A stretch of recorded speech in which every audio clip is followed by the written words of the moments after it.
If you came to this video thinking I'm about to tell you which one of these guns is the best, well, you're wrong. In this video, I'm gonna make fun of you in true range bro fashion and tell you about the Stealth Arms Platypus, the Staccato P, and the Springfield Armory Prodigy, and let you figure out what matters the most to you. Welcome back to the Humble Marksman channel, the only gun channel dripping with that BDE. That's right, Big Dad Energy! Truly fantastic one for you today. How does the moon cut his hair? He clips it. Think about it. I'm David, and today we're going to talk about 3 single action only pistols that are double stack 1911s or even one 2011 because that is a trademarked name. But we'll start with the Springfield Armory Prodigy. This is MSRP of about $1,500, although this day and age you can find it for closer to the $1,300 mark, plus or minus. This is the most affordable option in the mix here, and it is built to a price point, but that all said, it's still super fun to shoot. You can check out my video review on it. This pistol was purchased by me at full retail price. Moving up the price continuum, we've got the Stealth Arms Platypus. This is a truly custom 1911 wide body. It takes GLOCK magazines, which is kind of neat. And this stands alone in the field because you can completely configure it how you want. The coloration that you see here is what I chose, and they were my picks. I chose every single color on it. I absolutely love it. Some of you guys don't because you like guns that look like peanut butter, and that's okay too. But I bought this gun as configured for about $1,900. You can get basic ones for about $1,400. And at the top of the pyramid is the Staccato P. This is the OG duty style 2011 gun. This is what STI used to be. This is the pistol that is widely thought of as having pioneered the wide body 1911 sort of thing, even though there are other examples of that predate it. But this is, for all intents and purposes, what a modern 2011 is thought of as being. All of these guns I've purchased, I'm not trying to convince you of anything, and I don't know your use, so you're gonna have to do some homework on your side and what's most important to you and how you intend to use one of these guns and apply that to the information that I'll share with you. Today's video is sponsored by Vetter Holsters, so thank you for that. And if you would like to sponsor the video as well, my Patreon supporters, there is a link in the description over to Patreon where you can get behind the scenes insight into what goes on with the channel, my performance stuff, all that can be found on Patreon. A bit of housekeeping as far as round counts are concerned. The Prodigy, I honestly don't know what the round count is. It was used a bunch when these guns first came out, and it has largely sat on the shelf. I managed to warp the optic plate trying to use 2 long optic screws, but it still works and I'm cheap, so I'm not buying another optic plate. But the round count, if I had to guess, is probably right around the 1,000 round mark. It's been totally reliable for me. There have been a couple issues trying to use 6-hour jacketed hollow points. It doesn't seem to like those. But all other types of ammo, and I've probably tried 6 or 7 different types at this point, has been totally reliable. Round count on the Platypus is about 750 rounds on it. I'm gonna get it to 1,000 rounds. I've been carrying it in a holster, and then I'll do kind of an updated full review on what the sucker is like. It has had about 3 issues with ammunition, but this is ammunition that is straight garbage. I saved a bunch of money buying certified bulk ammunition, and the ammo is just straight trash. In filming this video, that same ammo choked the Prodigy as well. Only buy good ammo, kids. Don't do what I did. It's very frustrating. But the gun's been very reliable. I've had no problems with it. And finally, the Staccato P. I bought this recently. It was used. Right now, it's very difficult in the area I live in to find a Staccato, a new one on the shelf, but this one was a 2021 manufacturer. I have no idea what the round count is on it. I managed to go through a couple hundred rounds yesterday. I'll be doing a full review on this gun, so subscribe to the channel if you haven't. You can check it out in depth. But this gun is $24.99 plus $160 optic plate, and it's had no issues with anything I've shot through it so far, but that's only 2 types of ammunition. So we're gonna go over the features of the guns, kind of how they are if you were to have them in hand. We're gonna take it to the range and talk about the performance characteristics of the gun because they all are a little bit different, and we'll kind of finish with sort of the intangible, like how does the gun make you feel, fit, finish, and does it support the price tag type stuff. But before we get started, have you noticed that all 3 of these guns have P names? And if you say them real fast, that's kind of fun. Prodigy, Platypus, P. Give it a shot.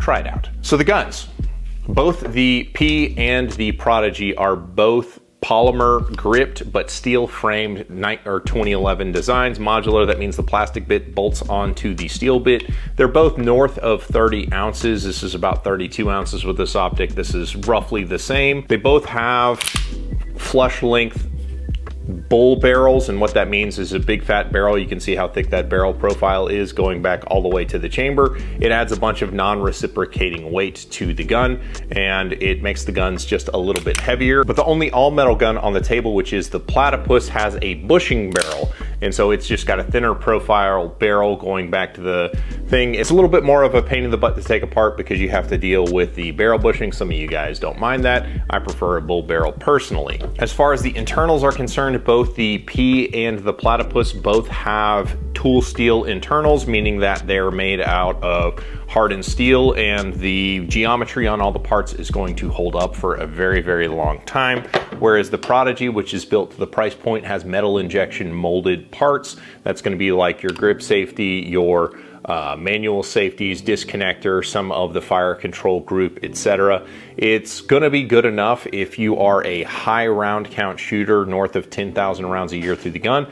You're gonna probably want to ditch the MIM parts, but if that's not you, the MIM parts will hold up probably as long as you enjoy the pistol. As far as weapon coatings are concerned, the parts on the P are far and away the nicest because they are all DLC coated. That's diamond-like carbon. It is a super hard, super robust finish that you absolutely can't put any marks on. And if you do, they generally wipe off. It's my favorite weapons finish, and it comes on this, including all the small parts like the mag catch, the safeties, the hammer, the slide stop. All of that is DLC coated. The Prodigy and the Platypus both are coated with Cerakote, which is a decent weapons finish, but does wear out in the high parts. On the muzzle of the Prodigy, I'm starting to see some wear already. The Cerakote on the Platypus is very well applied. It's held up pretty well. It looks, you know, about as good as the day I got it. The holster did mark it on top of the slide, but it's been holding up really well, and I mean, it looks, in my opinion, great. It kind of looks plasticky. That's just kind of the way it is with Cerakote. As far as the triggers are concerned, these are all single action only triggers. So when I say all this stuff to you, I want you to appreciate that I am nuancing here, and these triggers are all great.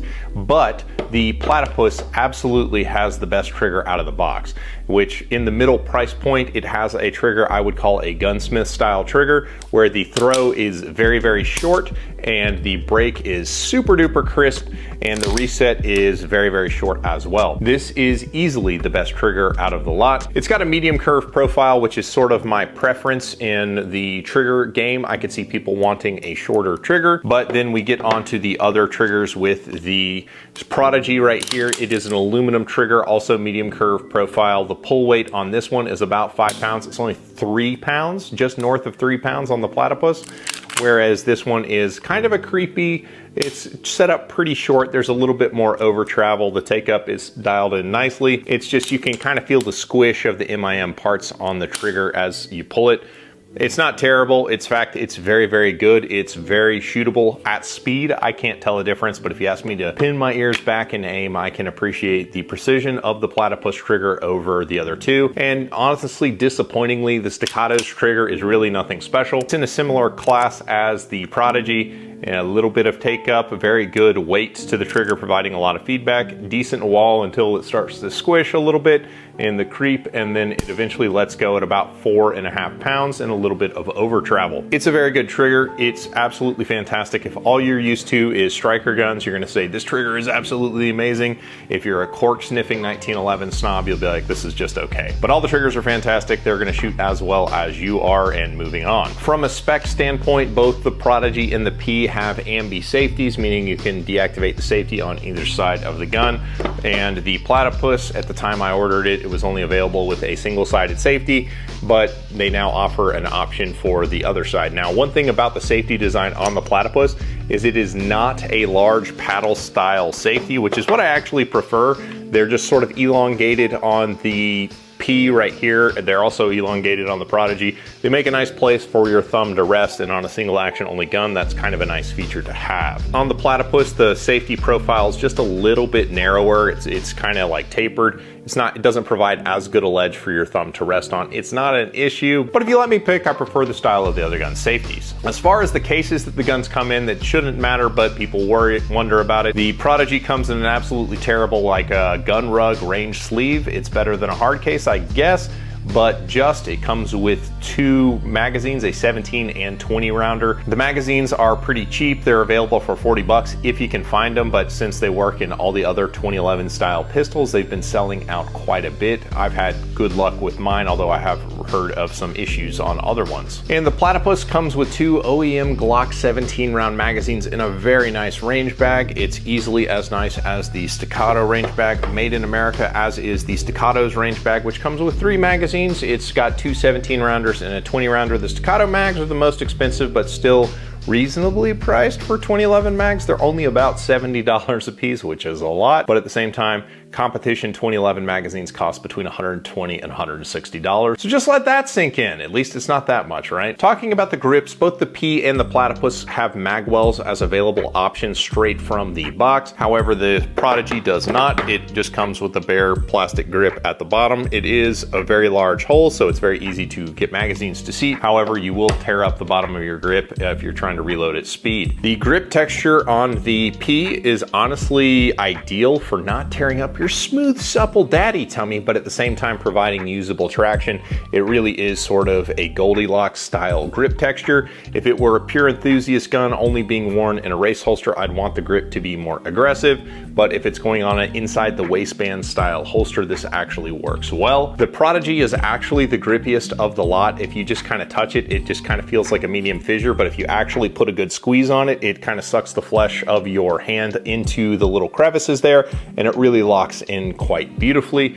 It's the best texture of the lot, but I did carry this gun for a bit, and it does kind of rub on your stomach a little bit. It's not too bad, you can deal with it, but at the same time, that's where it is. And the slipperiest of the grips is going to be the Platypus. This chain link style texture is actually pretty good on the front strap and back strap, but on the side panels, there's just not a whole lot there to really like bite into your support hand, which is where recoil mitigation comes from. So I kind of wish that they went a little bit harder on the sides. 2 more things and then we'll get on the performance, I promise. So the first is optic mounting system. The Platypus is direct milled and it sinks the optic down really, really low. It is the lowest of all of the optic mount solutions. Currently, they don't offer this for all the optics, although they're about to offer a full-size Hollow Sun RMR style footprint. This is an RMR CC and it's been just fine on it. The plates on the Staccatos are honestly brilliant. They are made by Dawson Precision and they're really, really, really well built. Like, these are very good plates. There are little washers on the bottom of it that are intended to be kind of crushed, so it puts tension on the screws, keeping the plate mounted to it, so the plate's not likely to come off. Whereas the AOS style plates on the Prodigy are very good as well. They dovetail into the back of the slide. They're not going anywhere either. They just don't get quite as low as the Platypus, although they do sink the optic down decently. And the final quality of life thing is that both the Platypus and the Prodigy have 2-piece guide rods, which in my opinion are the worst style of guide rod for this, which means you have to unscrew 1/2 of the guide rod to take the gun down. It is very annoying, and more importantly is if you're doing a lot of shooting, sometimes the guide rods can kind of work their way apart and then cause the gun to lock up, which isn't good. Whereas the Staccato has a toolless guide rod, meaning there's a button on the bottom of the guide rod that captures the spring and the reverse plug and allows you to take it out without using any tools. That's why it's called toolless. It's absolutely fantastic. It's what I prefer in all of the guns if it's available in that length. It's what's in my race guns. It's just, it's a very nice style of guide rod. With that said, let's go to the range. If you've got a fancy pants gun, then you need a fancy pants holster. That's where Vetter Holsters comes in. They have the light tuck, which is one of the most comfortable inside the waistband holsters. They've got the side tuck, which lets you bring a buddy for your gun in the form of a magazine. They've even got these other holsters that I haven't tried that look more up your alley, perhaps. And they also make belts too. Vetter Holsters.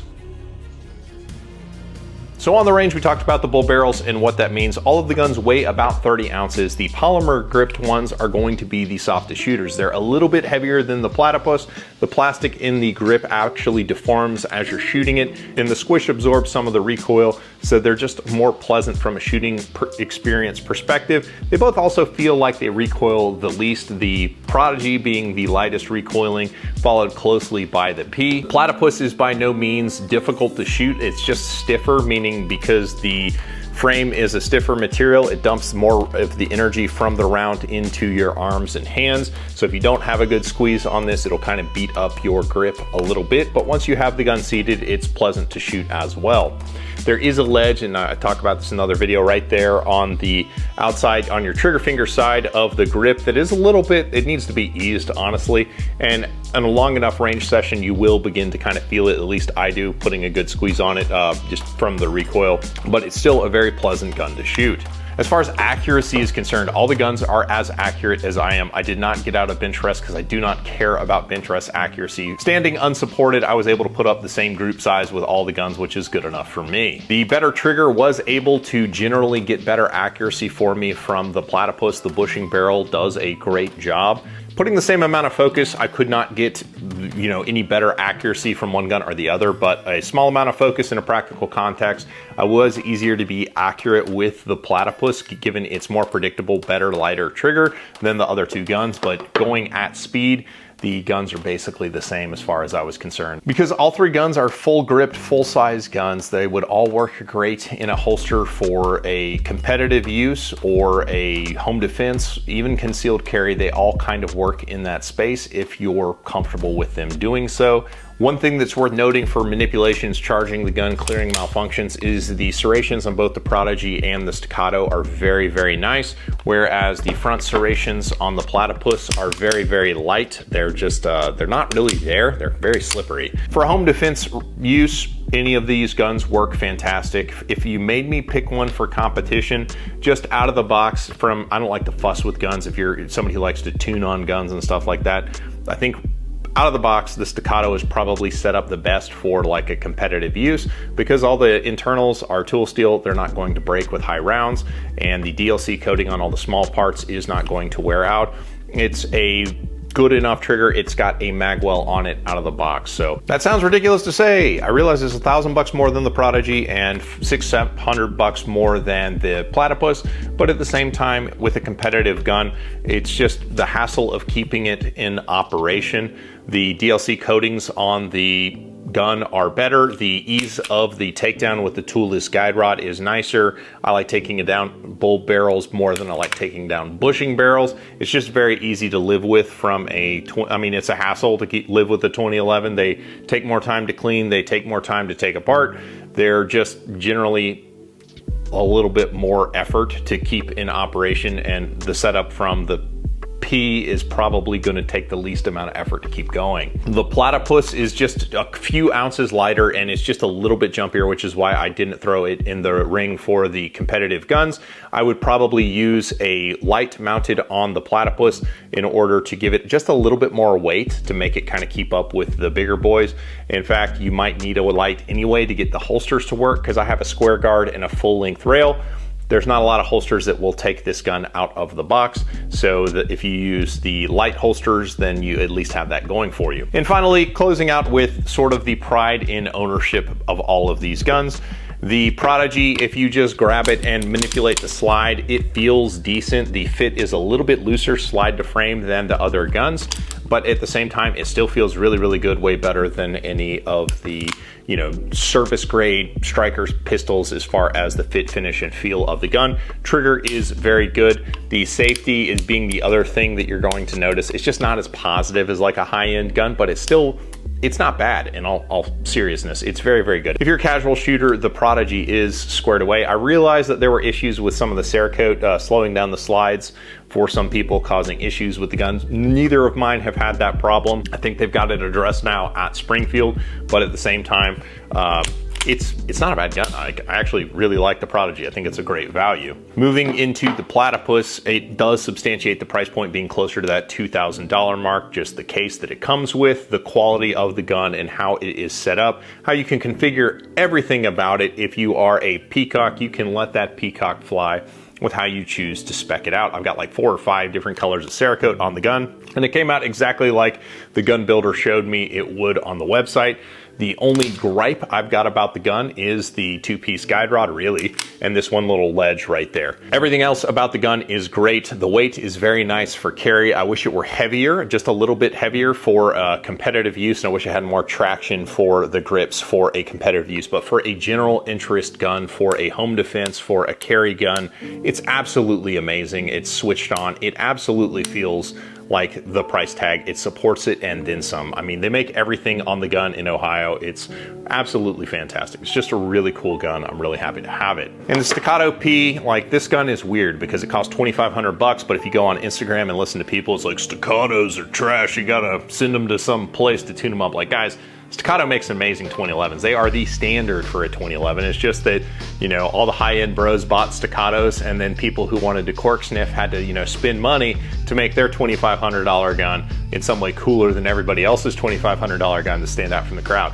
That said, I don't find any issues with the Staccato. I don't like the plastic trigger shoe, but I do like the traction that it provides and the profile that it is. I think it's a really good trigger, honestly. It's just I wish that it was an aluminum and perhaps not this plastic trigger, but that's really like, that's the extent of it. The DLC coating is fantastic. The fit, finish, and feel, like, it would probably be second to the Platypus. The Platypus has a bit of a tighter feel and feels more on ball bearings than the Staccato does, but at the same time, this feels exactly like a 2011 should. It's got a loose enough tolerance to where it doesn't have to get broken in necessarily.